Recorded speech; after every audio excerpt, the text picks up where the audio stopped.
For centuries, vampires have existed beyond the reach of ordinary people, silently watching from the darkness. To most of the world, they are nothing more than myths and legends, stories told to frighten children. But behind the veil of normal society, a secret war rages on. A war fought in abandoned streets, dark alleys, and moonlit nights where only one side can survive. In this world, humans are not always the hunters. Sometimes, they are the prey. Our story follows Han Se-gun, an ordinary young man whose life changes forever in a single horrifying night. One moment he is living a normal life, surrounded by the people he loves. The next, everything is taken from him in a brutal act of violence carried out by creatures he never believed could exist. The massacre leaves him with nothing but pain, anger, and an overwhelming desire for revenge. While most people would break under such tragedy, Se-gun chooses a different path. Instead of running from the darkness, he decides to step into it. Driven by hatred and the need for justice, he enters a world hidden from ordinary eyes, a world filled with vampires, hunters, monsters, and deadly secrets. Along the way, he encounters powerful allies and terrifying enemies, each of whom will shape the person he becomes. But revenge is never simple. As Se-gun grows stronger and learns more about the supernatural world around him, he begins to realize that the line between hero and monster is far thinner than he once believed. Every battle pushes him closer to his goal, but it also forces him to confront difficult truths about humanity, power, and the cost of vengeance. Will he succeed in destroying the creatures responsible for his suffering, or will his obsession with revenge transform him into something just as dangerous as the monsters he hunts?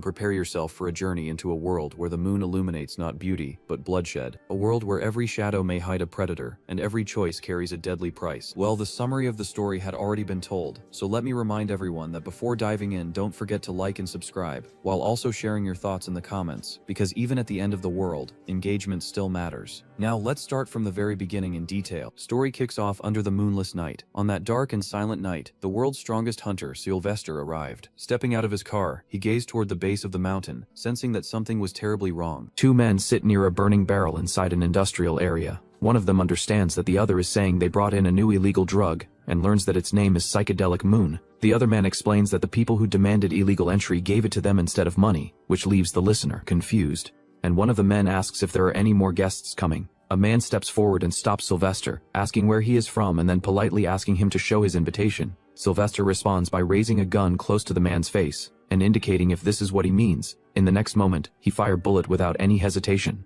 Under the moonlight, Sylvester confirms that this is what he meant. Inside a club filled with red and blue lights, music equipment and a wide floor are shown as people gather around tables. A vampire's mouth twists into a sharp grin as his fangs show, and nearby a woman with headphones reacts, calling out in alarm. The vampire moves through the crowd and complains that they are killing the mood, then asks if there is nothing more exciting. He tells them to just pick something fun and play it hard, questioning why it is so difficult. He steps forward across the floor, followed by the woman reacting as the vampire states that if even that is difficult, there is no reason for them to endure hunger. The gate bursts open and a body collapses nearby. Someone reacts in shock and points out to look at their faces. Vampires with distorted expressions stand among the chaos. Sylvester stands framed in a doorway and remarks that it looks like they had some fun. For vampires, humans are nothing but prey, or toys. However, there were creatures that even such vampires feared, and we call them vampire hunters. One vampire demands to know who he is. Another vampire realizes that the man did not get an invitation as he rushes forward, but is struck down in an instant. Sylvester steps in calmly, expressing regret and saying it makes him sad. He states that he understands they are desperately trying to find traces of their parent, Jokyo. He continues that for the renowned Jokyo faction to fall so low as to conspire with a third-rate criminal gang is shameful. He asks what the deceased, Jokyo, would say if they saw this. Holding his weapon near his face, he wonders if they would not shed tears they had never shed before.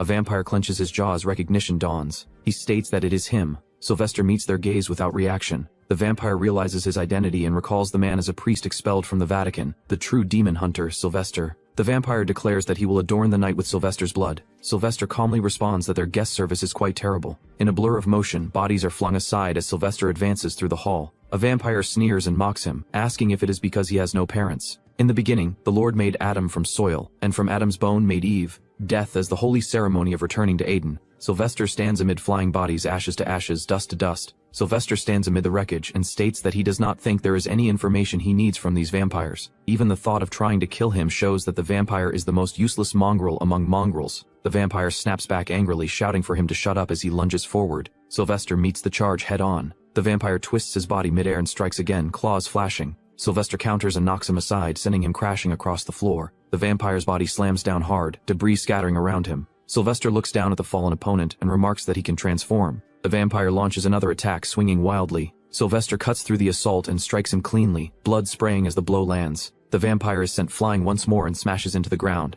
As dust settles around the broken floor, a vampire hunter complains and asks if Sylvester could not have held back a little. Bodies lie scattered across the bloodstained floor as Sylvester faces the hunter kneeling beside a fallen vampire. The hunter named as Jungjun warns that if Sylvester chops them up like this, there will not be much blood left to collect. Sylvester asks where Deokyeon is. Jungjun answers that he is filling in for him today. He then adds that it was true. The Jokyo faction had a connection with the Sangdong gang. He continues that having a hideout in a place like this makes it a good spawning sanctuary where countless lives can be harvested. Sylvester told him to stop whining and get back to work. The vampire's red eye sharpens as he reacts. Sylvester realizes something and notes that he finally found him. He turns and advances, weapon raised. He fires, and repeated shots strike the vampire's body, bursting blood as the impacts land. The vampire is blasted backward through the air, spinning violently as blood trails behind him. Outside of the industrial yard, a violent shock erupts through the yard as the vampire crashes through the structure, tearing it apart in a burst of force. The vampire sprints forward at high speed, blood streaking from its wounds as it flees. Jungjun notes that it ran very fast, and Sylvester asks if he can leave the cleanup to Jungjun.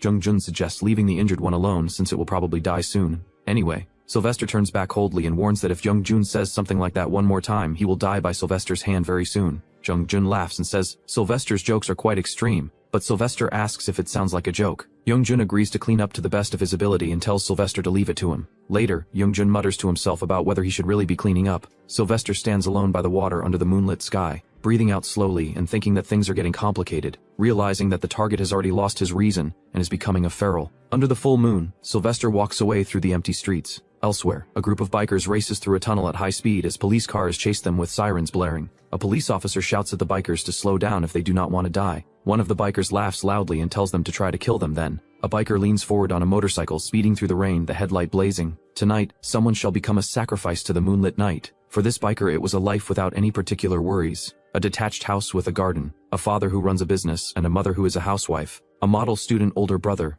and even a golden retriever named Joan of Arc. A bright flash cuts the scene. Bikers race through a tunnel at high speed, police cars chasing behind them. Compared to them, this biker had nothing he particularly wanted to do, and his grades were average. That was why. He always wanted to escape from his ordinary daily life. A woman riding on the back of a motorcycle asks why that guy keeps chasing them and how they are supposed to lose him. She shouts at a man named as Jung Young Jin, telling him not to say he cannot shake him off, complains about what he did by flipping him off and cursing him, and snaps at him to take it seriously. Jin yells for her to just stay still. Jin remains silent. The biker grips the handle tightly, and it becomes clear that because he broke the rules, he only needs to stick to the set path. The motorcycles speed down the road together. Jin shouts at Han Segeon, asking what he is doing and where he is going. Han Segeon's bike hits the edge and launches upward. The two riders watching cry out in shock. Han Segeon soars through the air. He continues riding at high speed. A rider calls out, asking if Han Segeon is running away by himself. Back then, for Han Segeon, riding was the only escape from a life soaked in inertia. Han Segeon arrives at a quiet place and walks forward alone. He wonders if Joan of Arc is quiet today. He goes up the stairs and checks the door, thinking she might be sleeping. He calls out that he is home.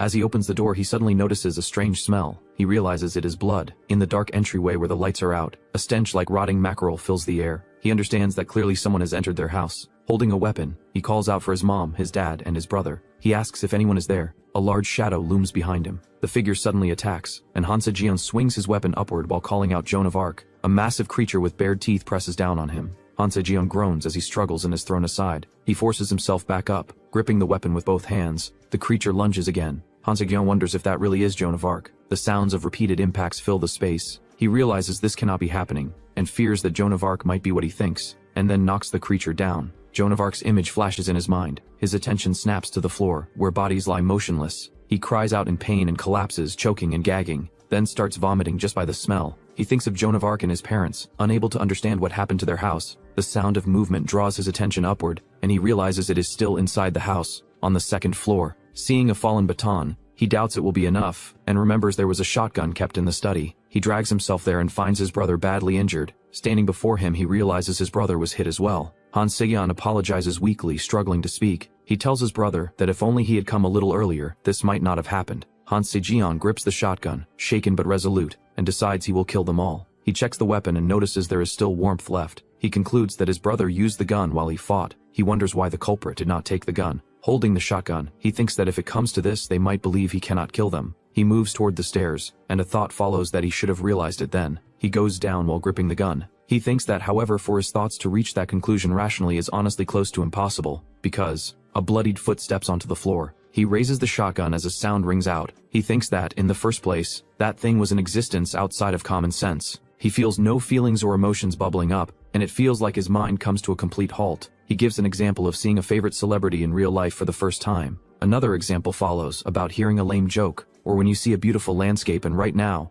the figure stands at the top of the stairs facing him. Han Se-gyeon looks up, his face tense. He braces himself on the stairs and raises the shotgun. A sudden impact follows as the vampire rushes at him. The shotgun is knocked away as a white-furred vampire lunges forward with its mouth open. Han Se-gyeon is sent flying backward and crashes hard onto the floor, blood spreading beneath him. His hand scrapes against the ground as he struggles to move, and he thinks his shoulder feels like it popped out. The creature looms upright, towering over him as saliva drips from its mouth. He thinks that he could have run away, or called the police, or asked the people around for help, but when the situation actually struck, he could not think of doing any of that. Han Se-gyeon sits slumped against the wall, the shotgun resting loosely in his hands as blood pools beneath him. He does not know why he was like that, but back then, only one thought filled his mind: to kill that thing. The vampire lunges again, its glowing eyes fixed on him. Han Se-gyeon forces his body to move and fires. The blast erupts, sending sparks and shock through the air as the recoil twists his body. The vampire cuts his hand as the weapon flies from Han Se-gyeon's hands. His eyes widen as he hits the ground, breath knocked out of him.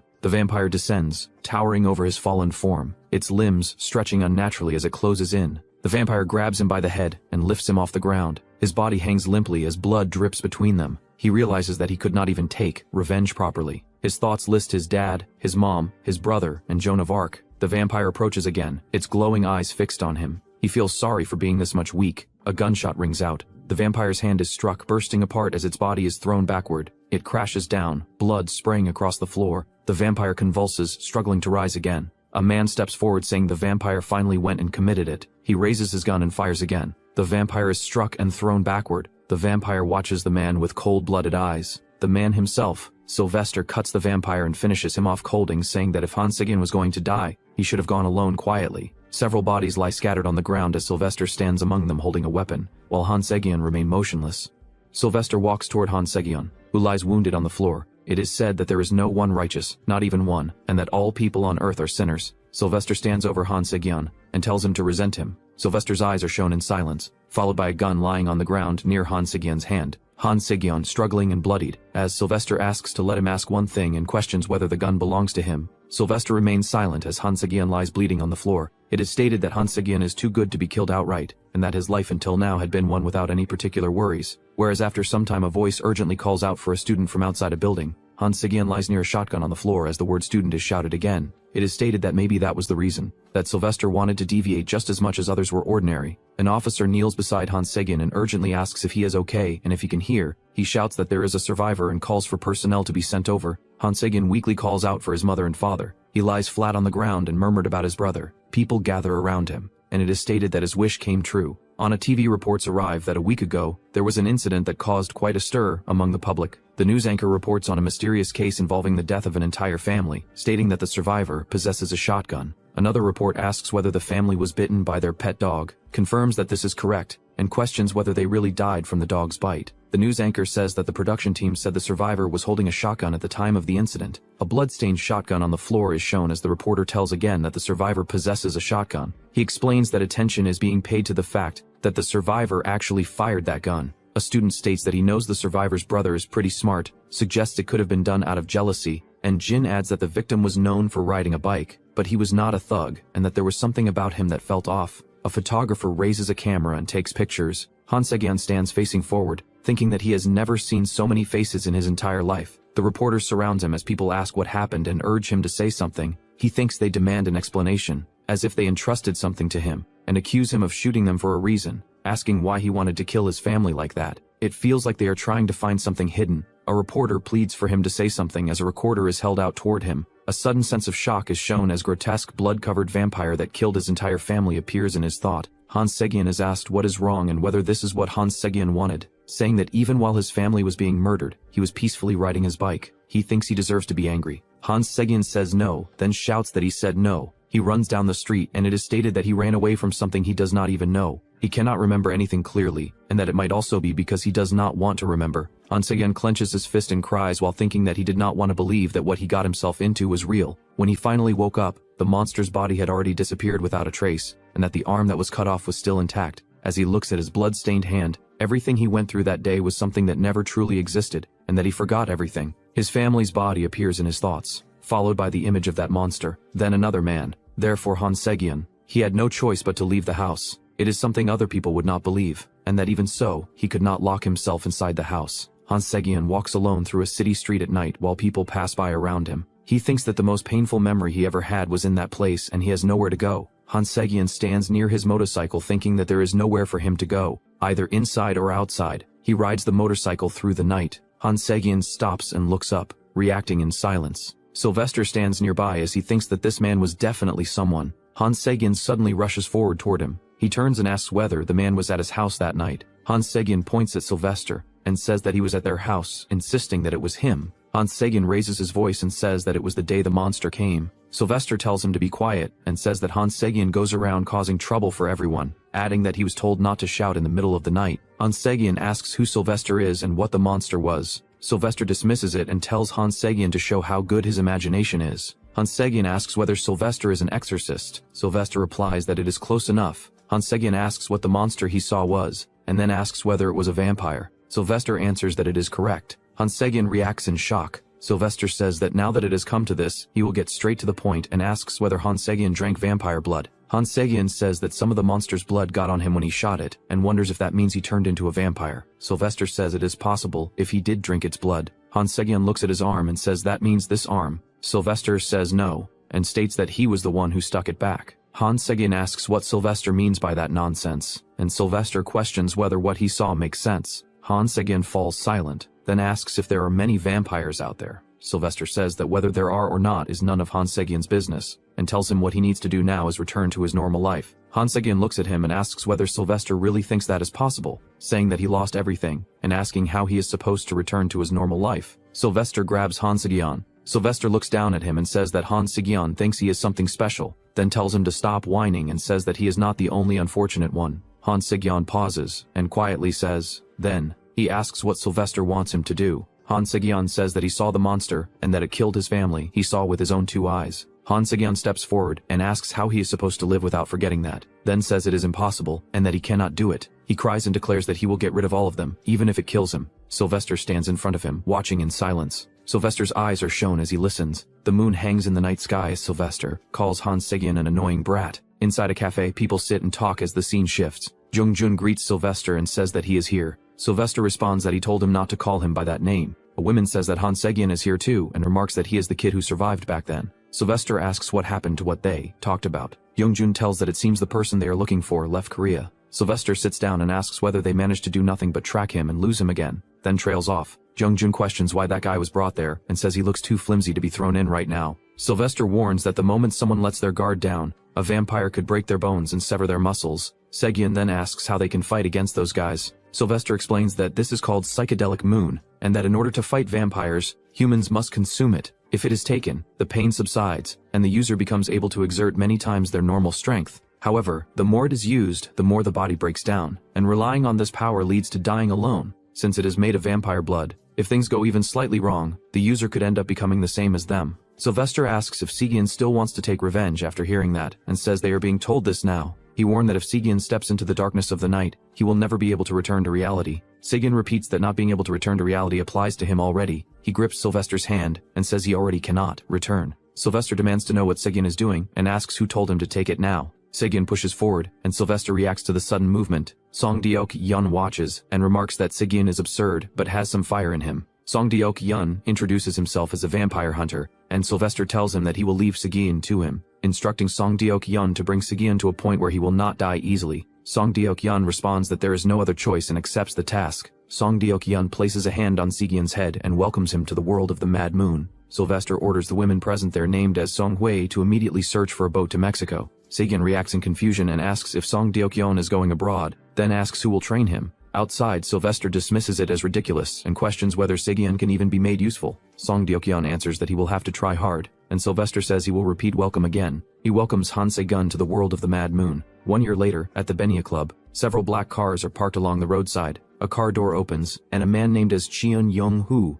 the Sangdong gang deputy boss, steps out. Someone calls out saying that Hyung Nim is here, A group of men line up on both sides as Cheon Young-hoo walks forward. Cheon Young-hoo dismisses being called Hyungnim and tells them to call him Sunbae now, adding that they are businessmen who should do proper business. The other man agrees and says he is right. Young-hoo asks why he was called, and the man replies that his Sunbae has been very busy lately. The man hesitates and says it is about something. Inside the venue, several people lie on the floor while one person stands in the center. A man wearing a cap stands with his back turned. Young-hoo asks if he was called because of this, and the man nervously confirms. Young-hoo angrily tells him to manage the spots properly. The man apologizes and corrects himself, calling him Sunbae. Young-hoo questions if that is the one who destroyed their hideout. The cap-wearing man stands alone in the center of the venue while several people lie on the floor around him. Young-hoo observes him and notes that he was told this cap-wearing guy named Sigun was a foreigner, then remarks that Sigun looks very young. Young-hoo insults Sigun and asks if he has been messing around. Sigun reacts with confusion. Young-hoo says it is the first time in his life seeing a thug like Sigun, and adds that if Sigun wants something in a free, this is a democratic nation, so he should just say it. Young-hoo asks what Sigun plans to do now, and states that they need to open for business soon. Sigun questions being called a thug, and says he is acting because they are not giving him the item, even though he already paid the down payment. Young-hoo repeats the word thing and asks if Sigun did not know. Sigun explains that Young-hoo's lackeys took 5 million won in cash, and that as their officer, Young-hoo should know. Sigun adds that this sounds like a thuggish organization. Young-hoo becomes irritated and demands to know what Sigun is talking about. The man hesitates, and Sigun explains that it involves a Dragunov, a Tokarev, and an AK-47. Young-hoo reacts in disbelief, and asks if Sigun wants all of that for just 5 million. Then questions how much Sigun thinks each item costs. Young-hoo asks if Sigun is saying this while knowing everything. Sigun asks what Young-hoo means by knowing what. Sigun states that the Sangdong gang brings in Russian and Chinese weapons and distributes them, and adds that this is why they charge several times the original price. Young-hoo falls silent. He then scoffs and says there is no reason to talk with someone like this, then tells his men to report Sigun to the police and move on. Sigun threatens if that will really be fine. He remarks that he could tell the authorities that the Sangdong gang, which claims to sell knives and guns, is now dealing drugs as well. Young-hoo suddenly shouts at his men, demanding to know what they are doing. He turns back with a furious expression and orders them to slice up Sigun immediately. Sigun calmly raises his hand. One of the men rushes in and swings his weapon, but Sigun steps in and strikes him head-on, stopping the attack and knocking him back. Sigun lowers his head slightly and steps into the incoming attack. One man swings his weapon downward, but Sigun slips inside the strike and drives his body forward. Sigun strikes again in one continuous motion, lifting the man off his feet and slamming him down. The second man rushes in, but Sigun closes the distance and hits him head-on, dropping him as well. Young-hoo reacts in shock, realizing that Sigun took down both men by himself. Sigun straightens up while the two men lie motionless on the floor. He turns and begins walking away at a calm pace. Young-hoo steps forward and asks what Sigun wants. Sigun stops in front of him and states that he wants a Dragunov, a Tokarev, and an AK-47, adding that he has already paid. Young-hoo reluctantly says that they cannot fulfill the deal right now, and explains that it is not as easy as always carrying the guns they sell. He demands that Sigun at least tell him where and when the deal will happen. Sigun agrees and sets the time for tomorrow at 8 p.m. He specifies the location as the Yoido Hyungshin Securities parking lot. Sigun turns his back and leaves. Young-hoo curses under his breath and calls him bloody bastard. The man asks if Young-hoo is alright and calls him Sunbae. Young-hoo snaps back that it is Hyungnim, not Sunbae. The man quickly corrects himself and answers. Young-hoo says it cannot be helped and orders his men to tell those guys to come. The scene shifts outside a brick warehouse at sunset. Inside, blood packs are lined up on a machine, and a dealer who trades vampire blood in Korea named as Old Man Jew comments that lately they have been really bad. He dismisses them as all a bunch of crap. He explains that most of the blood brought in has VAT levels below 20. Song Deok-yeon states that most of the guys running things around here are from the Sangdong gang. He questions how the levels could be that low, even if they are just mutts, and asks whether the machine was tampered with. The old man laughs it off and says that if it is not believable, they can go somewhere else, adding that the machine is not an ordinary one. Songdik says he did not actually mean that, and asks why the old man has to be so serious. The old man tells him to stop babbling and just take the money. The old man brings up Youngjun and says that his entire family got killed by vampires, then asks if there has been any contact with him since. Songdek responds that there is no reason to talk about him and turns away, but mocks that Youngjun is probably running around excitedly with a knife and says he should just get turned into a vampire. He says he is leaving, and calls Old Man Jew an old man. The old man mutters that the man is never honest. Outside the warehouse, Songdek walks away. He suddenly reacts with a brief sound and questions if he is only coming back now. Songdek tells Segun not to say that he went somewhere and got into another fight again, and Segun denies it, saying not at all. Songdek asks why Segun cannot look him in the eyes. Segun brings up catching vampires and says he cannot even begin to talk about that. With Songdek says Segun still lacks skill and should focus only on training without thinking about anything else. He adds that he understands Segun's body is itching now that he has gotten better, but going around causing trouble with shady people is not something that will happen. Segun tells there is no need to worry. Songdeok agrees to leave it there. Segun pauses and asks what should be done if there is a need to kill a person. Songdeok answers that the choice is to kill, explaining that if one starts from the assumption that a person must be killed, then the decision is obvious, even though there can be arguments about situations where killing is truly necessary. Segun responds that he understands. Songdeok says he was right when he thought Segun was thinking about something else, then grabs Segun and suggests going to the training gym and getting in the ring since it has been a while. Segun reacts in shock and shouts no. A city skyline is shown at night. Several men stand together in a dark interior, and one of them questions whether they are really being asked to step forward just to catch one kid. Another man tells him to calm down and says that is not how he should think, adding that although they became vampires, still one must be loyal to Hyungnims. Other man replies that loyalty does not exist and asks if he remembers 1 year ago, when their people were entertaining the junkie party and all got beaten up, and how the responsibility was placed on them just because they were the same vampires. He adds that even today they are still whining about catching one little punk. A sudden impact follows as something is thrown with force. The clash escalates as bodies are smashed and sent flying. A powerful burst erupts as someone is struck head-on. One reacts saying that all the guys outside were already dealt with,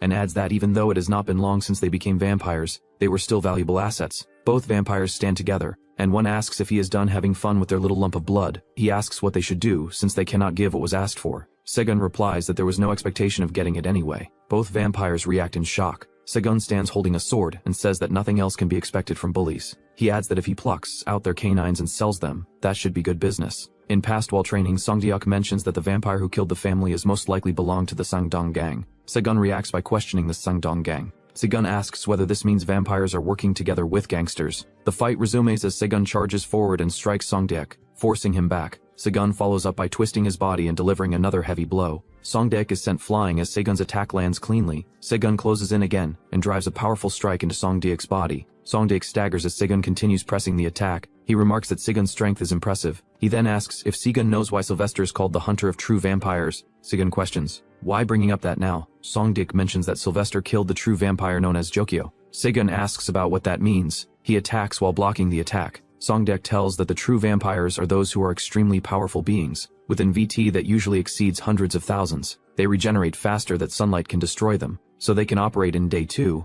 Songdeok tells that among those true vampires, the Jokyo clan led by a vampire named Jokyo was a clan that was famous among even vampire forces. Segun attacks and Songdeok dodges that attack. He then counterattack with his kick, sending Segun flying backward. He states that after Jokyo was killed by Sylvester, the clan disintegrated instantly. Segun, lying on the ground, asks if this means the surviving members of the Jokyo clan joined forces with the Sangdong gang. Songdeok confirms that they are searching for traces of Jokyo. Segun asks what is meant by traces. Songdeok explains that they want to inherit Jokyo's power and reclaim their former glory. The two continue fighting inside the ring. As the explanation continues, Segun suddenly realizes something and reacts in shock. Songdeok slams Segun down with force, making him cough in pain. He states that even if the Jokyo clan is no longer what it used to be, the Esquire, the second in command, or say the successor is still alive, Songdeok warns Segun not to act recklessly, and says that if Segun becomes their target, every second will turn into living hell. Whereas in present, a vampire leaps forward with claws extended towards Segun as he sits on a motorcycle. The vampire who is boss of them standing beside a car asks if help is needed. The vampire refuses and says he will handle it alone. He tells the boss to just stay put. The boss reacts, asking if he is giving orders now. The vampire turns his head, baring his teeth, and repeats that the boss should stay put for a bit. The motorcycle's headlight flares as Segun accelerates straight toward the vampire. The vampire steps forward and swings an arm to intercept but got hit. Segun closes the distance and slashes as he passes, the blade cutting through the air. The motorcycle skids and spins across the ground while Segun launches himself off it. The vampire snarls and notes that it is the same pattern as before. Segun advances without hesitation, eyes fixed on the target. The vampire shouts in anger, asking if Segun thinks he is a fool. Segun completes the charge and strikes again, his sword arcing toward the vampire. The vampire shouts that he predicted everything. The vampire attacks. Segun tries to block but fails. Segun swings his sword upward in a powerful arc, but his sword breaks. He did not thought that sword will broke this easily. The vampire laughs and asks mockingly whether that was fun. Segun curses angrily and lunges forward. The vampire grunts as Segun struck his broken sword in the vampire. The vampire then drops to one knee after the exchange. The vampire struggles to breathe and reacts in confusion. The vampire begins to rise, trying to speak, trying to say boss. The boss appears and scolds him, asking if he was not told to stay put. Segun acknowledges the situation, says it is good. He then states that he poured a full 5 million won into the organization. His fist tightens as he prepares to act. Segun thinks that he needs to take at least this much back to balance the numbers. The vampire's eyes widen in shock. Segun challenges him, asking if he should not. Segun slashes downward, and blood sprays violently. The boss watches in silence. Segun stands with his back turned, carrying a sword, while the boss comments that the gloves Segun is wearing look strange and asks if they are from the 21st century. Segun remains silent. The boss says it seems Segun already expected them to show up and asks why Segun is going this far. Segun responds that you want me to explain my business. Segun raises his weapon and states that the reason is the boss's head, adding that if he understands, he should stop the nonsense and come at him. The boss replies that this reaction is new, and asks if Segun's blood type is AB, then says he has already finished analyzing Segun's style and claims Segun's knife is broken, and the gloves have already been figured out. She moves to attack, but Segun counters with America's weapon, and knocks him down. The boss, on the ground, mocks Segun and asks if that is all he has. When did he has this weapon? Segun advances and again delivers a decisive strike. He states that he already told the reason, and repeats that it is your head. Blue flames spread over the fallen body on the ground as Segun nearby, with blood visible around the scene. Segun turns his head sharply and lets out a brief cry of pain. He grips his injured arm and states that it cannot be helped. Segun leaps upward while clutching his arm, letting out a strange sound. After healing his hand, Segun moves with his motorcycle. Songdik greets Segun saying that he is finally out. Songdik asks whether Segun's stomach feels better after that little tantrum. Segun asks how Songdik tracked him. Songdik answers that there is something called GPS in this world. He comments that Segun is not like he used to be these days. Segun asks what Songdak means. Songdik explains that he is talking about the motorcycle, says Segun rides it much more recklessly than before, and adds that Segun used to treat it like some kind of sacred treasure. Segun remains silent. He gets on the motorcycle and says that it is none of Songdik's business. Segun rides off into the city. Songdik watches him leave and exhales slowly, whereas at night, the boss of the Sangdong gang, named as Jung Sangdong, questions whether that is all. He says they were all wiped out even though he sent 6 of them, and Yonghu apologizes to him. Sangdong praises the situation as impressive. He then says he does not know how the other found out. The group comments that the brat turned out to be a vampire hunter. Sangdong says this has become a headache, and that he turned a blind eye when those vampire hunter bastards were secretly picking off 1 or 2 of them. He adds that this incident has made the Sangdong gang look like a complete joke. Yonghu asks whether they should try contacting the Jokyo clan. Sangdong reacts angrily, accusing him of advertising that he is screwed. He says it was said to be a miner who rides a motorcycle, and Yonghu says it is not certain but that is what it looks like. Sangdong orders them to throw money at the kids if needed and find him no matter what, then orders them to find him and kill him without fail. When Yonghu interrupts, Sangdong asks if he didn't listen what he said. Bring that bastard's head this time for sure. The street is shown at night. Outside a convenience store, Segun and Songdik sit at a table. Segun says that Songdik was the one who told him the Sangdong gang is connected to the Jokyo clan. Songdik confirms that he said that. Segun asks why Songduk just leaves them alone, and asks if he is afraid of some gangsters. Songdik answers that he is not afraid. Segun says the reason must be because there is no money in it. Songdik adds that Segun knows him well. Segun says those people deserve to die, and that whether it makes money or not, the longer vampires are left alive the worse it gets. He asks if it is not just a spreading plague. He explains that cutting them down while they are still sprouts is much easier than cutting down a giant tree. He then asks if it is because Songdik has never lost anything precious before. Songdik challenges whether Segun thinks he is the one to judge who deserves to die. Songdik tells him not to make him laugh. He says he would not even kill a mosquito for the sake of an ideology, and that he only kills for money and profit. Segun stands in front of Songdik, and Songdik asks about him, then asks whether he injected himself with vampire blood. Songdik says he already told Segun that the blood of Jokyo line vampires is prone to causing mutations. He sighs and says he should not have agreed to a deal with a true vampire hunter. He tells Segun to pack his bags and get out today. Songdik says he does not want to get tangled up with the Jokyo clan because of someone like Segun. Segun agrees and says he will do that. Songdik thought that when Segun thinks about the bastards who killed his family still living their lives as if nothing happened, anyone would go crazy. He says Old Man Ju should not have brought up June for no reason. Songdik calls out Han Segun, and says he put in a few knives and some ammunition. He adds that it is only about 500 rounds, and that Segun will probably die before he even uses all of it. Songdik tells him to be careful, and says they are Hungarian-made and past their storage date, and that if Segun is unlucky, the gun might just explode. Segun stays silent, then thanks Songdik for everything and bows. Songdik tells him not to go turning into a vampire or anything. Songdik tells Segun that if that happens, he will hunt him down without mercy. Songdik says he does not give free passes just because he raised Segun. Segun lowers his head and listens.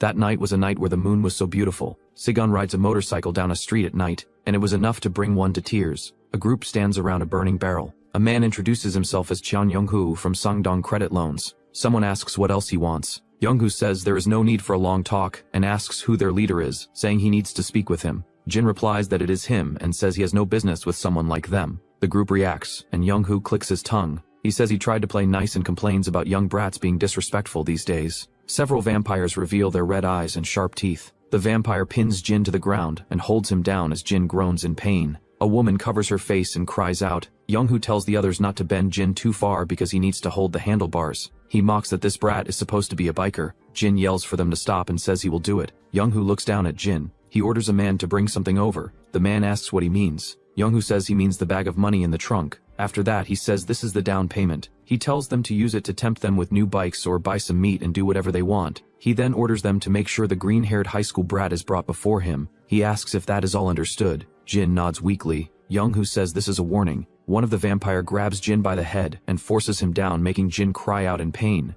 Young-hoo stops him and says they cannot have Jin dying before they even start. The vampire releases his grip. They stand in an alley as the group remains behind them. Young-hoo says it is getting dark and that this idiot is getting even stupider. It would be nice if he could be controlled with crosses or garlic. At the Song-hui's shop, the door opens. She apologizes and says they are closed for the day. She recognizes Sigon and says it has been a while, about 4 months. She says Sigon has become a fine man and has really grown a lot. Sigon says it is because he got growth hormone injections. She asks how it is and how Sigon feels about being independent. Sigon replies that she knew after all. She says Song Deokyeon raised Sigon because he received a request. She says that since she is Sylvie's spokesperson in Korea, she receives reports. She adds that it does not seem like Segun came here for that. She asks what is going on. Segun says he heard there is a tool that can detect vampires. Song Hui explains that the tool is called a bloodstone pendulum. She adds that finding vampires with it will not be easy, and says it senses nearby vampires, but the maximum detection range is only about 20 meters. Segun says he will buy it right now. Song Hui reacts, and says she will not stop him if that is the case, but tells him it is better to use his funds wisely. She adds that there is also a crossbow equipped with silver chip quarrels, and asks how about that. Segun replies that he already has a few weapons. Song Hui says that he does not have a real weapon in the true sense,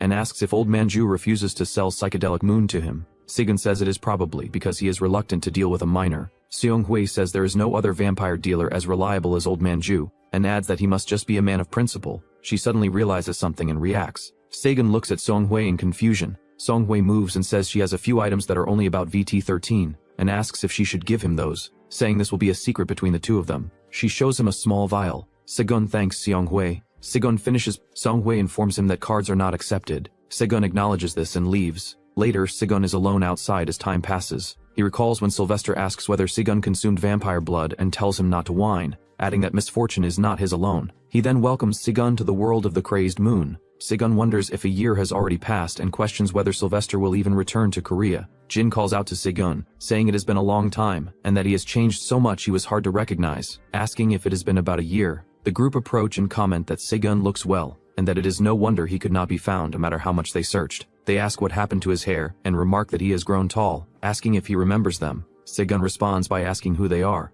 Jin reacts that the way Segun speaks is the same as ever. He then insults him by saying Segun's blood has not even dried yet, and adds that the more he thinks about it, the angrier he gets, saying he went through hell trying to find Segun and calling him a bastard. Jin angrily tells Segun that he went through hell trying to find him, and calls him a bastard. Segun asks if Jin wants to die. When his pendulum glows, he realizes that here is a vampire, even though the sun is still out, and that a vampire who can move properly without losing strength under this kind of sun can only be a true vampire, a master of vampires. He notices a bloodstain and wonder if Jin was bitten by a vampire, noting that being bitten does not always lead to mutation, but judging from the state of his neck, he must be in the process of becoming a vampire. Segun asks Jin if he is from the Sangdong gang. Jin says that since Segun recognizes them immediately, there is no need to ask more. Segun asks how much they are being paid. Jin answers that it is 2 million won just for the location, and 8 million won if they catch Segun and bring him in. He adds that they have no intention of taking home a small cut. Segun thinks that he would like to kill them right now, but there are too many eyes watching, and he then asks whether 8 million won is supposed to be a lot with this many people. He tells them that they have turned into total beggars. Jin reacts angrily and lunges forward, shouting in disbelief. Segun tells them that if they want to keep their pride as bikers, they should fight like bikers instead of acting like thugs.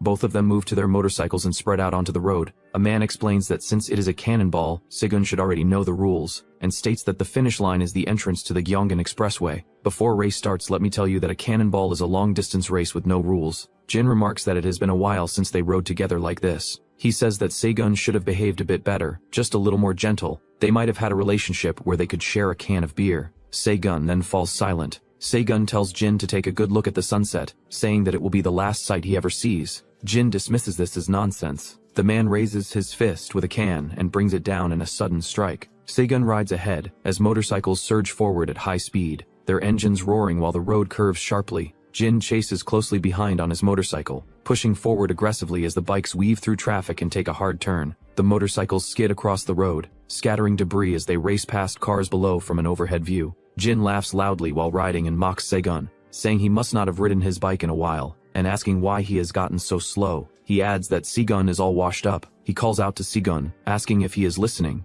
Se-gun thinks that feralization is progressing, but Jin is still human. He recalls when Songdiak mentions that if the premise requires killing a person, then there is no need to hesitate, repeating that if killing is required, hesitation is unnecessary. Se-gun suddenly veers away and accelerates in a different direction. Jin shouts at Se-gun, demanding to know where he is going. Jin continues riding at full speed, chasing after him along the curved road. Two other bikers notice the sudden change and question why both of them are acting like that all of a sudden. One of them points out that the highway entrance is in the other direction, whereas Young-hoo asks if Jin is chasing that guy right now. A man of Jin's group replies that rather than a chase, it is more like a race. Young-hoo reacts in disbelief, and asks what kind of nonsense that is. The man says that a man's battle should be called that. Young-hoo then curses, tells him to call the others back, and shouts in frustration, questioning what kind of battle this is. He thinks that Se-gun is more than the others think. Young-hoo says he is coming right now and orders them not to let Se-gun go anywhere and to keep him there. The answer comes that they lost him. Young-hoo reacts in shock. At a construction site under the red sky, the motorcycle arrives and stops.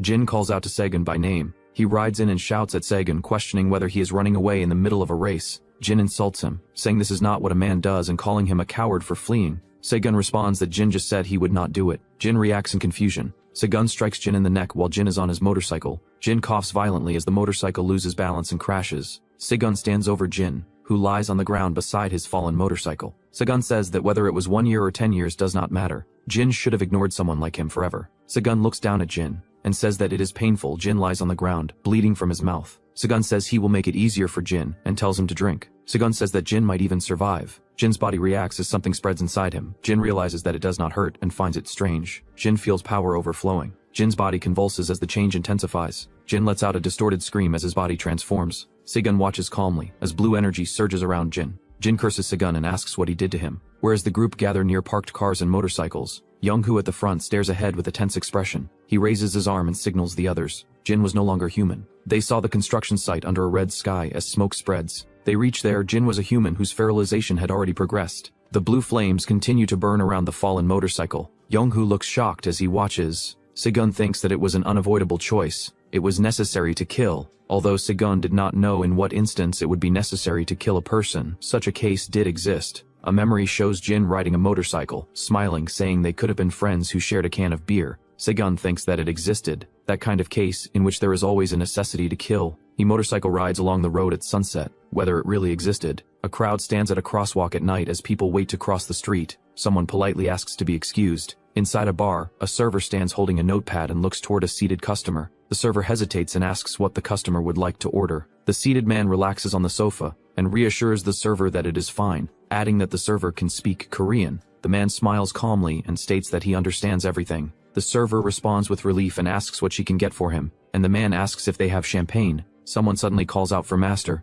The man turns toward and asks what it is, calling him Bill. A boy enters with shock expression. He tells, outside at night, a girl suddenly runs into view and collapses onto the pavement. The man reach outside and see a girl near his car. He looks at Bill, and Bill reacts with confusion. After a while they move from a bridge. Inside the car, Bill looks at the girl. He asks his master if this is all right. The man remarks that leaving the Asian girl to the police would be questionable. He responds that everything in this world has a connection and addresses Bill by his full name, Wilhelm. He adds that he values that greatly. He then asks if Wilhelm does not know that best, having met him. Wilhelm admits that is true, but trails off. He continues that sometimes he does not know what the master is thinking.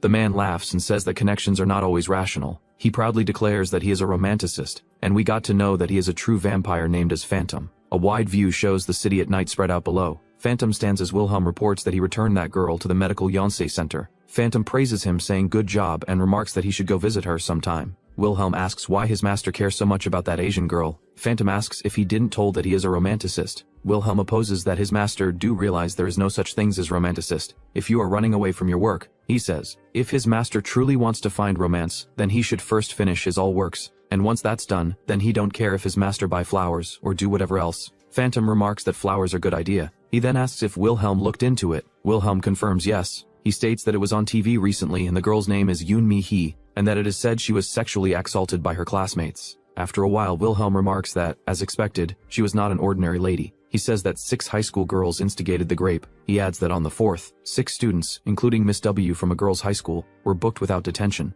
Wilhelm explains that they reportedly instigated men around them to sexually assault the victim multiple times simply because she was usually disobedient and arrogant. Phantom comments that for the victim, it is a calm article that would make their blood boil. Wilhelm informs Phantom that a video of Sylvester has just arrived and asks if he would like to watch it. Phantom adds that Sylvester still seems to be poking around everywhere, and says he heard Sylvester went overseas to find Phantom, concluding that he must really hate him. He bends forward, lowers his glass, and says he thought he would have some fun visiting Korea after such a long time. Wilhelm says that man not only got Phantom excommunicated from the Vatican still from all his master's account. Phantom agrees as yes. Wilhelm asks whether Phantom will not watch it. Phantom leans back with his head resting on his hand. He replies that he should not, but that he must watch it because Wilhelm was told to work. In the video, a vampire is shown sitting on the ground with blood spread across the pavement. Sylvester stands facing him in the dark. Phantom murmurs that it returns to ashes and dust to dust. The injured vampire begs to be spared. Sylvester looks down at him. Phantom asks if the vampire is begging for his life. Phantom states that the vampire filled his own veins with the blood of others. He asks whether the vampire is now claiming to be a living being. He says that if so, he should cry. Phantom holds out the glass of blood and tells him to cry and prove his purity. A blade presses against the vampire's neck as he screams in fear. Phantom remarks that see that, you can't cry and that is your limit. Sylvester raises his weapon and strikes downward. Blood splashes violently and spills through the air. Phantom swings his arm upward while holding the glass, scattering the blood.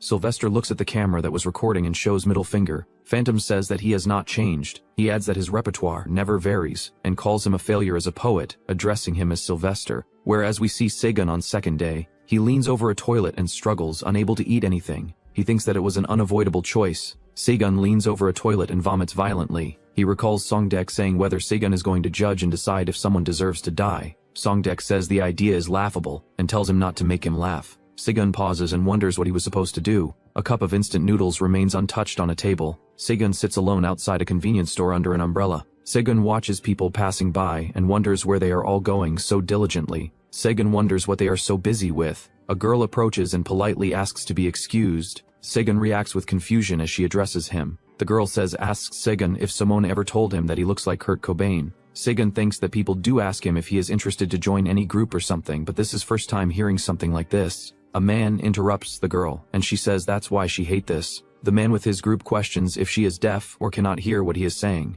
The man asks who is this bastard. Sagan stands and walks away from there, while the group follows behind him, and one of them mutters in anger, again calling him a bastard. The man shouts at Sagan, asking where he thinks he is going. He yells that someone is talking to him right now. Sagan strikes him in the face. The man is thrown backward and crashes to the ground as blood splatters across the wall and pavement. The girl watches with wide eyes as Sagan stands calmly. Sagan apologizes and says he thought a bug had landed on the man. The injured man looks at the blood on his hand in shock. Sagan apologizes again as the man asks to follow them before they kill him. Sagan questions whether the act is to kill a person like him. Sagan turns his head slightly, reacting to something behind him. The girl looks down at her phone while holding it close to her face. The phone shows music playing as the sound continues. The music keeps playing. A man's foot swings down towards Sagan. Sagan is surrounded as several men rush in to attack him. Sagan twists his body and strikes back, throwing one man off balance. Another man charges straight at Sagan. The music continues as Sagan raises his fist. Sagan's punch lands directly on the man's face. Sagan follows through and forces the attackers backward. From below, the girl sits on the stairs while a man falls there. One man freezes with his hands raised as another is struck down, and the music continues to play. Sagan kicks forward as a man staggers back, crying out in pain. The man is knocked off his feet and slides across the ground while shouting in pain. The fallen man continues screaming as he tumbles and crashes onto the pavement. Sagan turns his head as he senses movement behind him. A man attacks hard on Sagan, stopping it mid-motion. An attacker lunges in from the side and the music continues to play. The man insists that he is not the one as he stares at Sagan in fear. Sagan advances steadily while the man backs away with his arms spread. The man swings a knife downward towards Sagan. Sagan blocks and counters as the blade comes down, stopping the attack. The man's eye widens in fear. Sagan drives his strike forward, sending the man reeling as blood sprays. Sagan looks down coldly and tells him to try more, reminding him that he said he would kill someone. The man's foot slams into the ground as Sagan demands more and urges him to try it. Sagan grabs the man and strikes him again while shouting for him to do it. He continues provoking him, demanding that he try and kill him. Sagan stands over the fallen man and questions whether this is really enough to kill someone. The music continues as the girl on the stairs watches with a tense expression. Sagan turns his head, his expression tightening. The girl looks back at him, startled. Sagan lowers his body and suddenly dashes forward down the alley. Blood splatters across the ground as his body crashes down. All men lie motionless across the alley, blood trailing between them, while the girl stands frozen near the stairs. The scene shifts to the exterior of a quiet cafe. Inside, Seung-hui cleans the floor alone and wonders if she should hire a part-timer. She pauses and looks toward the window as a car arrives outside. A black car pulls over, its door lifting open. She smiles and calls his name, Sylvester. Sylvester remarks that he already told not to call this name. She asks why he has returned, and why he is back much earlier than scheduled. He answers that it is because he likes Dostoevsky. Later, Segun kneels on a bed in a dim room, his body tense and breathing heavy. Segun looks down in confusion and wonders when he lost consciousness. A girl lies curled on the floor beside the bed and Segun wonders where he is. He looks around the room and thinks that the place is a complete mess. Segun sits up on the bed, holding a blood-stained cloth, and questions whether these are tissues, thinking it counts as first aid. The girl nearby asks if he is awake. Segun hesitates before responding. She tries to explain but stops herself, then states that he was stabbed, and asks if he will be okay if he stays like that. Segun turns toward her as she calls out to him. The girl moves closer and asks if he wants to do it with her. Segun reacts in shock and asks what she means. She asks if he does not want to touch her as she leans in close to his face. The girl pulls back slightly, smiles nervously and says she is okay with it. Segun stares at her in silence. He suddenly raises his voice, asking if she is crazy or high on something. The girl looks startled, then lowers her head and apologizes. Segun calms down and explains that he has not eaten in days and was on edge, then adds an apology for beating up her boyfriends. The girl calls out to him softly as he turns away. Segun pauses in response. The girl kneels in front of him and asks him to take her with him. Scene shifts and we see a cup instant noodles on a table. Segun and the girl sit side by side at a convenience store counter. The girl eats eagerly, focused on the food in front of her. Segun watches her and notes that she is really packing it away, thinking about his money. The girl quickly explains that they were not her boyfriends. Segun reacts with mild surprise. The girl adds that she only followed them because she was afraid she would get lost. Segun looks at her and asks if she thinks he is a kid. Segun lowers his gaze, thinking about whether she is in the same situation as him. Segun holds the cup of noodles in front of him. The girl smiles brightly and introduces herself as Jin Yumi. Segun eats quietly and responds that he did not ask. Later, outside a large building, a man shouts in frustration. A group of doctors stand together as a man complains about what kind of hospital lets a kid just run away. Mihi stands in the hospital doorway in her pajamas. Staff restrain the agitated man and warn that his behavior may negatively affect his daughter. The man shouts that his daughter nearly died on the streets, and questions how he is expected to remain calm. He demands to know who would take responsibility if she had died. He challenges them, and asks if they could. Amidst that, Phantom steps forward holding a bouquet of red roses, and observes that he has arrived at a bad time. The man turns on Phantom and demands to know who he is. Phantom raises a finger and asks for a moment. The man suddenly freezes, his expression twisting as if struck by an unseen force. Colors ripple and distort as the space warps, and the surrounding staff stand rigid with shadowed faces. Mihi watches silently from the doorway. Phantom thinks about medical records and related data, noting that the girl had been hospitalized for an entire year. The thought continues that humans are less resilient than they believe. He concludes that if her spirit had already died, she would not have left the hospital. Phantom walks through the corridor and apologizes for the previous day. He admits he did not realize how much effort she put into escaping, and acknowledges that he brought her back to a place like this. Phantom asks her to come with him. Mihi looks at the bouquet of red roses, as Phantom smiles faintly and states that she does not really have a choice because she is now kidnapped after all. Mihi lowers her gaze without responding. The view shifts to a wide bridge over the river, as traffic moves steadily across the city. Inside a red car, Phantom responds affirmatively to Mr. Lou Gibson, identified as Phantom's business alias. Phantom gives an order to prepare a full set of women's clothes in every size. The response questions whether the clothes are for Master Wilhelm. Mihi holds the bouquet tightly as Phantom comments that his sense of humor has improved. Phantom adds that if he ever fires the speaker, then he could probably become a stand-up comedian. The other side remains silent. Phantom notes that if Wilhelm does not resist, it might not be a bad look. Suddenly, Phantom jerks forward as something strikes him from the side. Glass shatters around him as the impact twists his body in the car. The bouquet is crushed between them during the collision. Phantom smiles faintly despite the impact and curses under his breath while saying, "You bastard." The red car skids across the road amid broken glass. On a nearby rooftop, Sylvester in a coat stands calmly with a rifle, overlooking the city. He asks if that was a decent greetings or not. After that, scene shifts to a tall building. Phantom with Mihi enter together. A staff member greets Phantom as Master Liu Kim and asks whether he has arrived. He reports that everything requested has been prepared, then pauses. Phantom responds that the work is good. He then instructs that the bodyguard ladies be changed, noting that they cannot keep wearing patient gowns forever. The bodyguards acknowledge the order. The group moves inside, with Mihi holding a bouquet as the others follow behind. A handful of bullets is placed into a person's hands, with the remark that this is included as well. The recipient reacts in surprise. He explains that 6 shots were fired in the blink of an eye, all directed at her, and that it was a relief they were just standard bullets. He says that if they had been silver bullets, the outcome would have been different. She would have turned into a vampire from even the leaked blood particles. Phantom comments that Sylvester has certainly become quite the gentleman. whereas Segun sits beside his motorcycle and thinks that this is the limit. He notes that it is a miracle the engine even started, admits he has been riding it through all that chaos, and concludes that it was greedy of him to expect it to stay intact. Segun thinks about wanting to send the motorcycle for repairs right away, or sell it and buy a new one,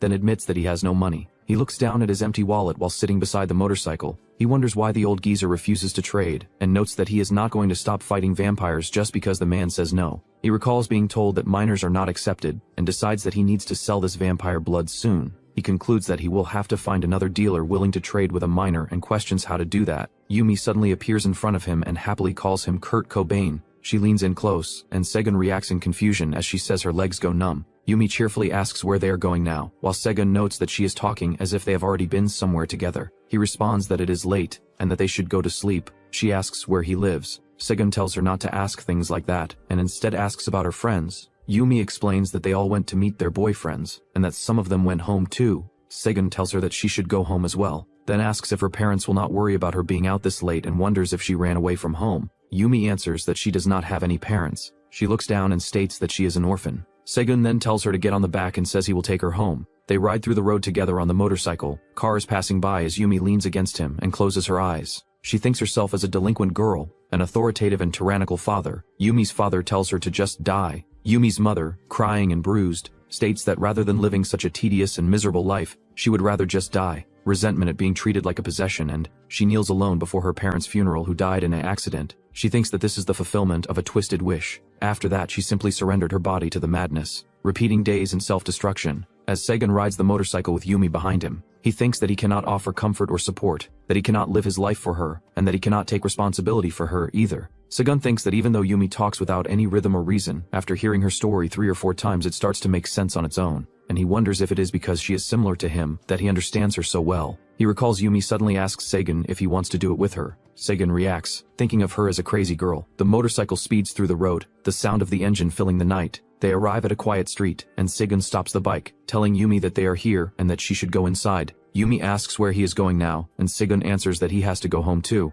As Segun starts to leave, Yumi hurriedly asks where he is going, and then asks when she can see him again. Segun responds that meeting at a convenience store would be fine and suggests that they eat breakfast together again. While driving, Segun curses the motorcycle, calling it cursed, and thinks that if he keeps riding it just because it is memento, he will end up as ashes himself. He realizes that he has to find a way to make money somehow. Later, Segun rides the motorcycle alone through the street and arrives at a building, then enters inside. Inside a cafe, he calls out Sylvester's name. Sylvester turns around. Segun asks when Sylvester came to Korea, and Sylvester replies that it was not long ago. Sylvester asks whether Segun even takes requests and similar work. Segun looks at the documents and questions what they are. Sylvester reacts with irritation. As he reads, Sylvester states that Segun has become quite arrogant in the short time since they last met, then adds that perhaps Segun has simply decided that he wants to die. Sylvester asks Segun whether he knows someone here. Segun remains silent. Sylvester looks at it and says that it seems so. He guesses that their partner for this venture will be a helpless greenhorn. Rain falls over city buildings, as someone said that for a brat from Phantasmagoria to come here, something strange must be happening. Well, Phantasmagoria is a vampire clan where Phantom serves as the lord. A group of men stand together indoors, followed by a close view of a red-eyed man named as Kyung from Jokyo clan touching his chin. Wilhelm says he looks decent enough for a human. Kyung remarks that a puppy putting on airs in its master's arms does not know its place, adding that the master is the same. Wilhelm warned that people who cozy up to mere gangsters should know better than to speak carelessly of him. As for them all, they will not even have arms left to be held anymore. Angry shouts follow, accusing him of causing this while the master was fighting Chang Jin, and blaming a cowardly true vampire hunter for interfering, until Kyung cuts them off and says that is enough. He says that the conversation has strayed off course, and they are told to state their main point and get lost. A suitcase is pushed forward across the floor. Kyung asks whether he is telling them to take this and leave, even though it was a surprise attack, then state that the true vampire hunter is the one who killed their master. He says that to fight someone like that, this amount is nowhere near enough. Wilhelm clarifies not to misunderstand and explains that the money is not to help with their revenge, adding that none of their esquires are even in Korea right now. Kyung then asks why the other party came in the first place. Wilhelm says that the target wanted is someone much weaker than that. Kyung reaches forward and takes a photo from the table, then looks down at it. Wilhelm tells the person in the photo is Sylvester's disciple, and that this amount should be more than enough even for people like them. They ask for the location, and the answer is given as Gwanaku, Seoul, followed by a remark asking if there is anything beyond that. Kyung says that they will have to earn their keep, then comments that this is a truly terrible client. Young-hoo reacts angrily and curses under his breath. Kyung then asks if this is someone he know. After a brief pause, Young-hoo confirmed that he is the high schooler who came to the club last time. Kyung reacts in shock, and Wilhelm concludes that the work will be finished quickly. Kyung answers in agreement and states that he can earn his keep in no time. Later, Phantom and Mihee stand by a large window overlooking the city at night. As Mihee asks whether Phantom is rich, the reply confirms that this is undeniably true. She then asks why he has interest in her. He explains that the reason is difficult to put into words and suggests calling it the sentiment of a kinsman. He is then asked whether he will really grant everything that is wished for, and the answer follows that if it is possible, then anything. The wish is stated as wanting to go to the place where those people are. He says haunt, then says that even if someone survives after enjoying their full allotted lifespan and continues to live endlessly, there will be a sound they begins to hear. It is a voice the living can never hear, vivid and clear, inciting destruction and death. He says it's like a chronic illness that comes from living in a body like this. Phantom stated that he valued endurance more than pleasure. Mihee questioned what he meant by endurance.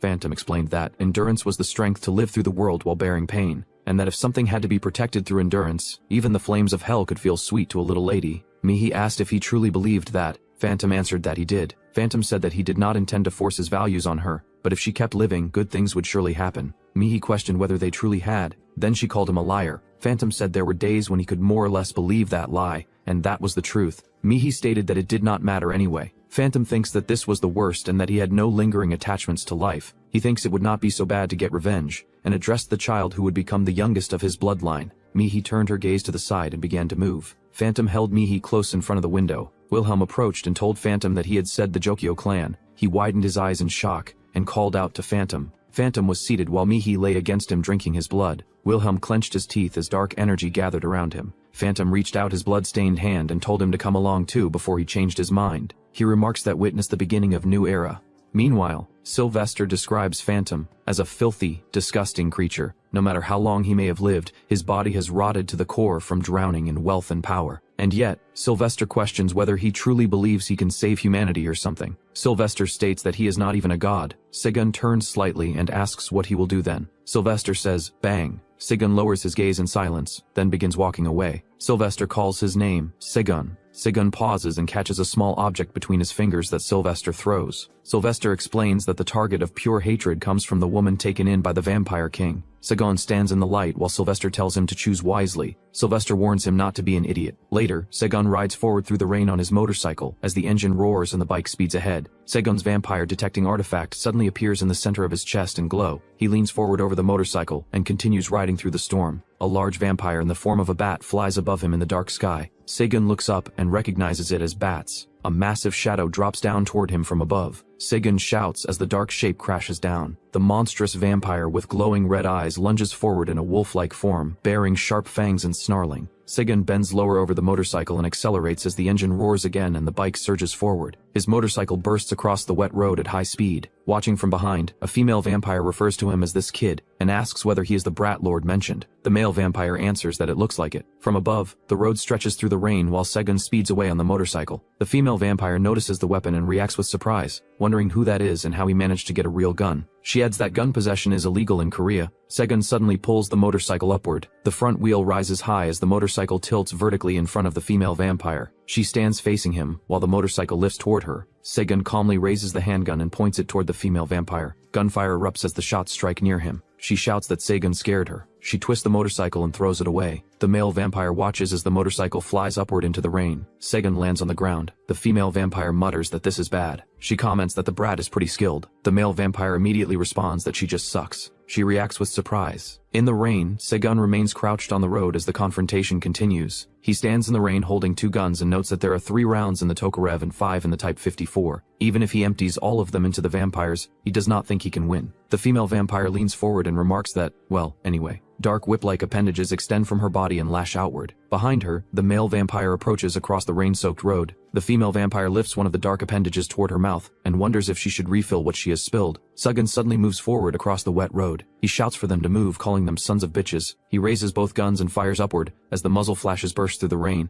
the vampires move through the air while the bullets streak toward them. The male vampire states that even if the bullets are silver processed, something like a Tokarev could never do the job. He declares that there is not a chance in hell. His dark appendages surge downward through the rain as the attack rushes toward Sigun. Sigun dashes forward across the rain-soaked road, while dark appendages chase closely behind him. The 2 vampires watch him move. They suddenly rushes forward and closes the distance in an instant. The male vampire appears directly behind Sigun and asks where he thinks he is going. Segun's foot slides across the wet ground as he tries to keep moving. The vampire strikes him from behind with a heavy blow. Segun's body jerks forward from the impact. His gun slips from his hand and falls through the rain. The weapon spins as it drops toward the flooded road. Segun twists his body and swings his arm while turning toward the vampire behind him. The female vampire stares at him with glowing red eyes. Segun suddenly raises the other gun in his hand. Female vampire's dark appendages wrap around his arm. He lets out a strange sound as the force pulls him. The appendages whip him upward and throw him into the air. His body flies across the rain-filled sky. Below, the vampire stands with the dark appendages stretched outward. Segun continues spinning through the air as the rain pours down. Both vampires remain on the road watching him. Segun crashes down hard onto the rain-soaked ground. Segun lands while the dark appendages remain wrapped around him, his gun still in his hand. The vampire asks how long he plans to keep acting tough. The appendages tighten and pull. Segun's body is lifted and dragged upward through the rain. The female vampire raises both arms. She declares that she already said it would not work. Her dark appendages slam Segun down violently into the ground. His body strikes the wet road and lies motionless on his back. The two vampires stand nearby watching him. The female vampire clicks her tongue in irritation. A memory appears of Yumi in Segun's mind. She leans forward playfully, then sits on a bench with her legs crossed. She smiles warmly. Back in the rain, Segun lies on the cracked road as steam-like breath escapes his mouth. The two vampires stand in the distance while he remains on the ground. The male vampire catches Segun with his dark appendages and drags Segun across the rain-soaked road. His body is pulled along the ground while the two vampires watch. The female vampire looks forward and calmly states that it is time to eat. Suddenly a shot strikes her head, and blood bursts outward. The male vampire reacts immediately and demands to know who the hell that is. In the rain, Songdiak appears holding a long gun fitted with a suppressor. He remarks that this little situation is ridiculous, trying to fight a vampire without even using psychedelic moon. He angrily calls Segun a crazy bastard and questions whether that is how he taught him. The vampire spreads the dark appendages outward and points ahead, shouting for the other to look over there. Songdiak's blue eyes sharpen as he grips the weapon. In the next instant he launches forward, cutting through the air with a powerful strike. Songdiak rushes forward through the rain and collides with the vampire. In an instant Songdiak fires a round on the vampire. He crashes down and struggles, letting out a rough sound. Songdiak lands and steadies himself while holding the rifle. The male vampire runs from there after knowing that female vampire is dead. Nearby, Segun pushes himself up from the ground. Songdiak states that he is going after that guy too. He tells Segun that he should hurry up and suck the vampire's blood first, then guard the goal. In the distance, the wounded vampire moves through the trees. Segun sucks the female vampire's blood in and injects himself. He realizes that the vampire's bloodline must be a true one, because the feeling of her blood is completely different from those mediocre vampires. He concludes that this must be why the vampire was so strong. Segun stands in the rain with blood staining the back of his shirt, his fist tightening as he faces forward. Rainwater splashes as he grips the sword hilt and lifts it from the ground. Scene shifts and we see several bodies lies motionless on the wet pavement. Segun stands in front of them, facing the scene. In another place, several bodies lie scattered across the ground. Segun walks forward through the rain. He states that he has weapons too. His hand tightens around the sword. He places the pill on his tongue, then declares that he is trained. Bright swirling colors burst outward around him as the energy spreads. Segun stands in the center of the glowing light, with both arms slightly spread. As the power rises around him, the colors fade into a glowing haze. Segun lowers into a stance, gripping the sword while stating that he is not the same as back then. He walks forward with a sword hanging in his hand. His eye focuses sharply ahead. He continues with the thought that even so, he had hoped she would not die. Seeing the scene in front of him, he starts crying. Yumi lies motionless on the bed while Mihi stands there. Segun declares that in the beginning, the Lord created Adam from dust, and created Eve from Adam's bone.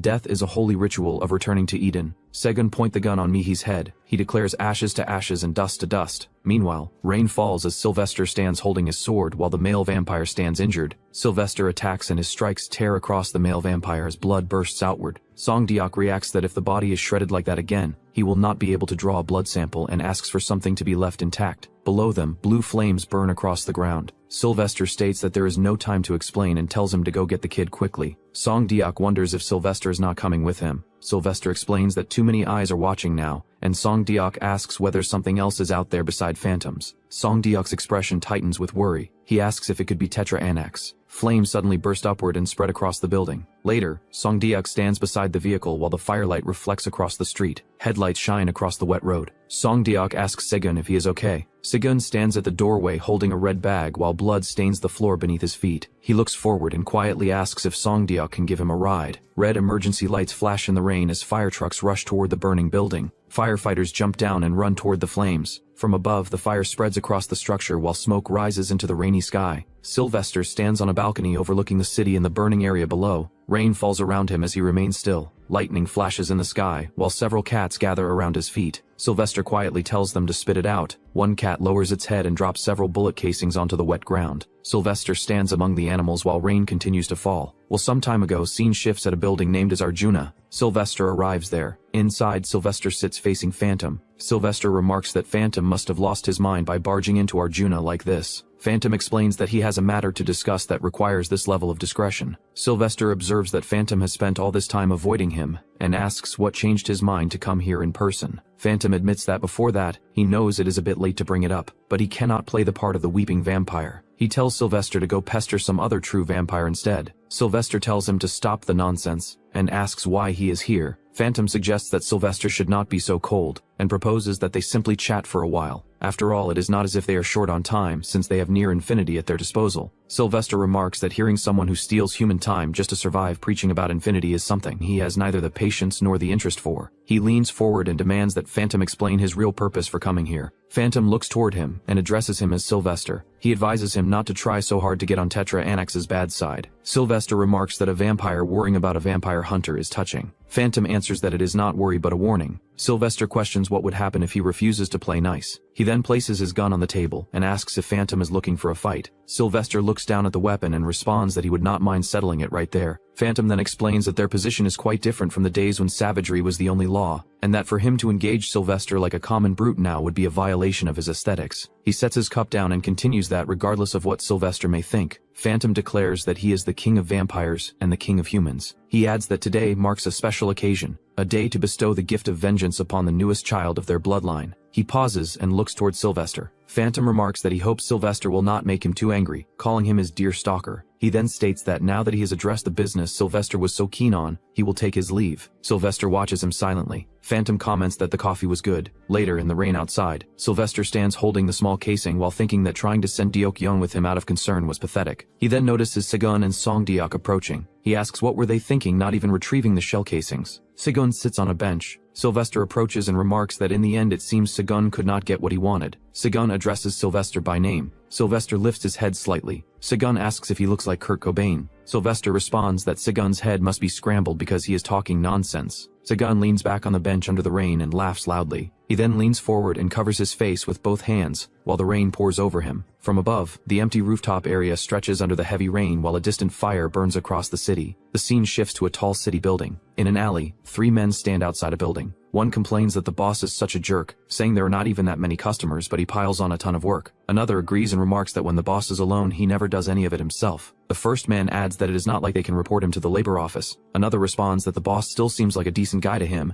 and even pays someone like him a salary. One of the men suddenly pauses and tells the others to hold up. He then asks what that sound is. In the dark alley ahead, a strange noise echoes as something moves. A large horned creature slowly emerges from the darkness while the men stare toward it. They wonder what is that? A beggar, but this big. Is he eating something? But what is he eating? One of the men wonders what they should do now and asks if the 3 of them together could take it. The creature stands in the alley with its large body crouched low. Its eyes glow red as it stares ahead. The 3 men stare at it while one of them holds up his phone to see more clearly and starts recording. He murmurs that it looks like a monster. Suddenly, the creature lunges forward. Its attack slams into one of the men with a violent impact. Blood bursts outward as the strike tears through him. The remaining 2 men recoil in shock as blood splashes across them. The creature stands upright in front of them, towering over their bodies. One of the men remarks that it looks even bigger now. The creature's skull-like head turns while its red eyes glow in the dark. The creature thinks that he is sure he was human once. He reflects that he does not know when it started. One day, for no reason, a brutal and savage thirst and hunger came over him. From that day on, even who he was started to blur. The hunger clawed up his throat like hands tearing it open. Before he could resist, his consciousness snapped. By the time he came to again, he had already devoured countless corpses. Even then, it did not stop. He wonders if people were always this delicious. Scene shifts and we see night hangs over a quiet park beneath the crescent moon. A man wearing glasses walks along the path. Suddenly a loud crash echoes. The man jumps in shock. The same creature with glowing red eyes leaps down from above. He lands on the ground and rushes forward. The man falls backward as the creature charges toward him. The creature tears the man into half as blood sprays across the ground. A man inside a building raises his phone and takes a picture. The creature's red eyes glow as it stares ahead. He keeps attacking as bodies are thrown and blood splashes around it. He screams that he is hungry. Morning comes over a warehouse-like building. Song Deok asks why the old man looks scared of getting caught now, and why all the lights are off. He says he thought the old man would be closed by now. The old man answers that it is hard to do business when no one is bringing in product. He adds that neither Songdaek nor that Punk Jongjun has shown their faces in ages. Songdaek stays silent. The old man grunts, unlocks the door and switch on the light. Bright light spills into the building as the two step inside. Machines power on. A television turns on, and the news begins reporting that late at night in a park in Gongseogu, Seoul, an unidentified being appeared. The old man tells Songdaek to hand him the bag. The news reports that several people were reportedly slaughtered at random. According to one witness, a monster burst out from a manhole cover and attacked people. Police state that they believe it to be a motiveless killing by a drunk or a socially frustrated assailant. Citizens who are at the scene strongly disagree. One person insists that the thing was not human. Another answers that it could not possibly be human. The report continues, questioning what kind of alcohol someone would even have to drink for a human body to be split clean in half like that. Songdaek mutters that it might be a corrupted. He reflects that if there is one unspoken rule between vampire hunters and vampires, it is that they stay in the shadows. What they do must never come to the surface. He adds that that rule has now been completely blown to pieces. The old man explains that vampires will start crawling out and try to handle the situation themselves. Hunters looking to cash in on it will flock there too. Songdaek looks to the side and remarks that things are going to turn into a mess again any day now. Elsewhere, police tape stretches across the scene marked "Do Not Cross." Police line. Night hangs over the park beneath the crescent moon.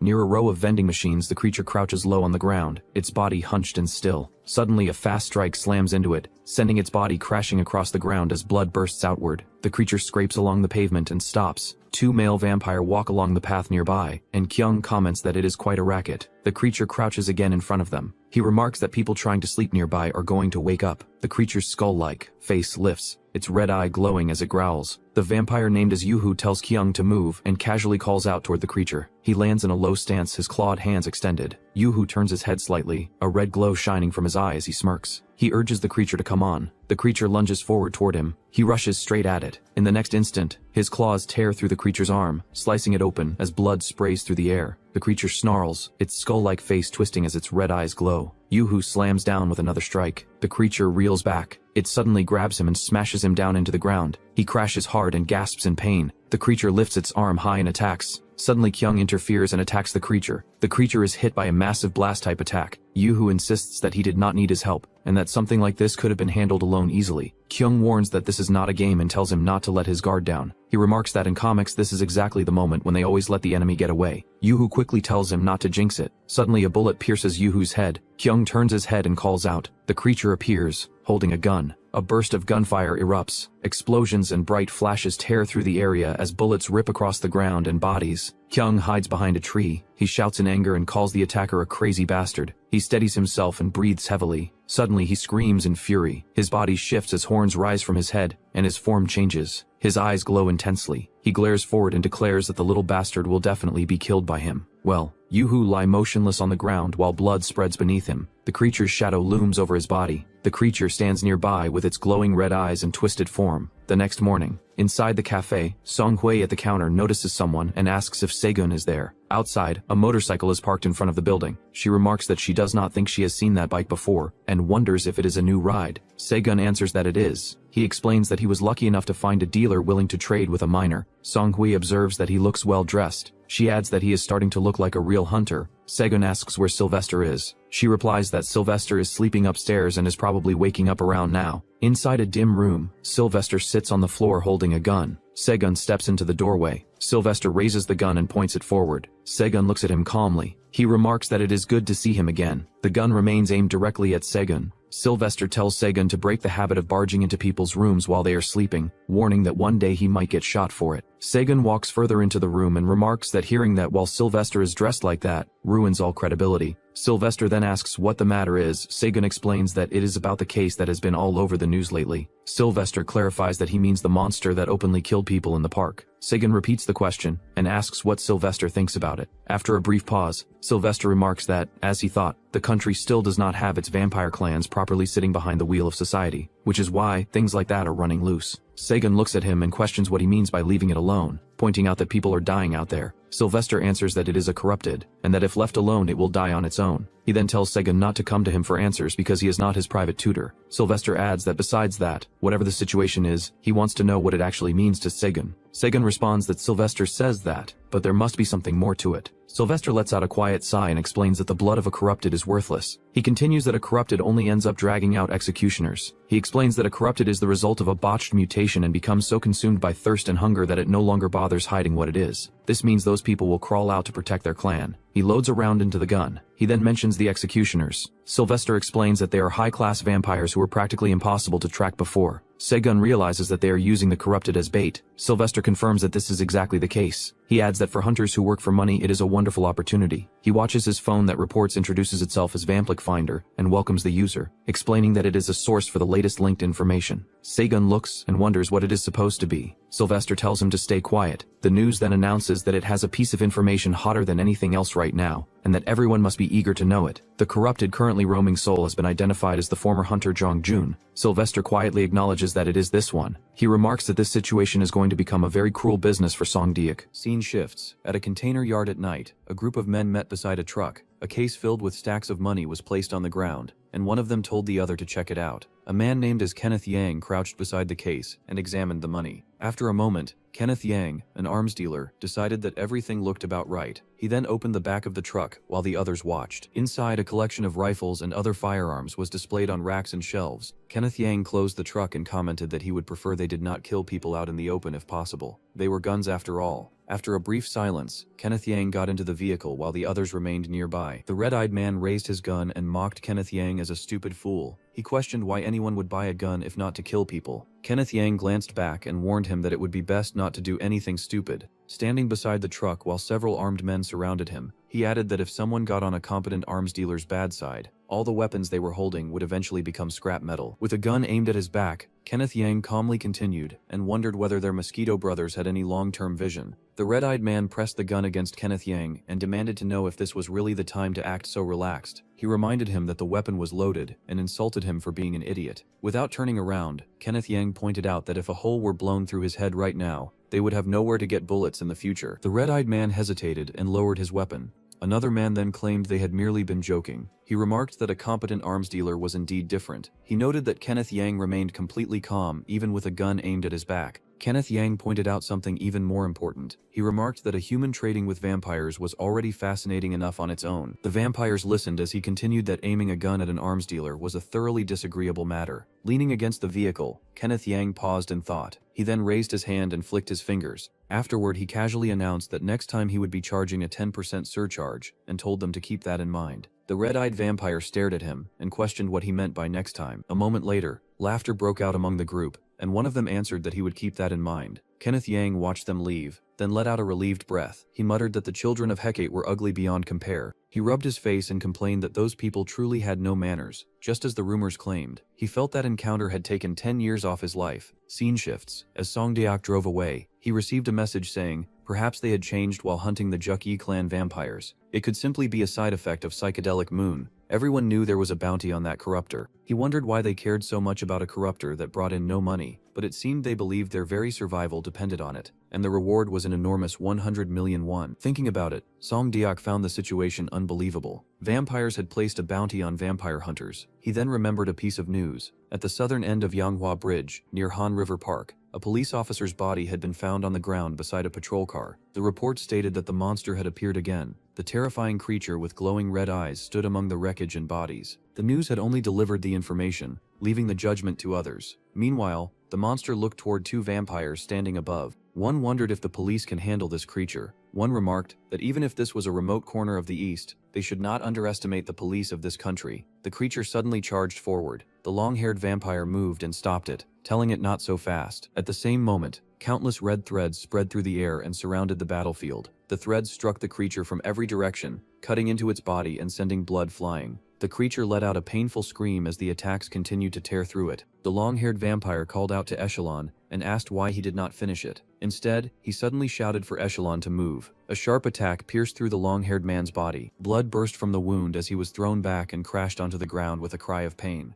Echelon rushed to his fallen companion and demanded to know who had done it. The man smiled and remarked with surprise that Jukyo vampires were running wild, despite having no foothold in Korea. The battlefield came into view. The corrupted creature crouched on the ground while Echelon remained beside his injured companion. Police officers and armed personnel had arrived and surrounded the area. One of the armed men spoke. He said that capturing both the vampires and the corrupted at the same time was like killing two birds with one stone, and that the boss would be very pleased. Echelon glared at him and remarked that he had become obsessed with criticism. The man laughed and replied that it was still better than being obsessed with blood. Smiling, he added that perhaps they were not so different after all. Without warning, gunfire erupted from multiple directions. Dark, wing-like shadows burst forward as Echelon dodged through the barrage and rushed straight toward the attackers. The armed man raised his weapon, but Echelon reached him in an instant and struck. Blood sprayed across the air as the attack landed. Echelon glared at the man and told him to go to hell. The man grinned and said that he appreciated the passion, but asked if Echelon was underestimating humans a little too much. As Echelon charged forward, the man rushed to meet him and started cursing at him. More armed men raised their weapons and opened fire from every direction. Gunfire filled the area as bullets rained toward Echelon. Blood burst into the air when one of the attacks struck him. Explosions and continuous gunfire shook the battlefield, but the man watched calmly without concern. Later, another man laughed while holding a blood-filled container. He remarked that it had been a long time since he had seen a high-class vampire.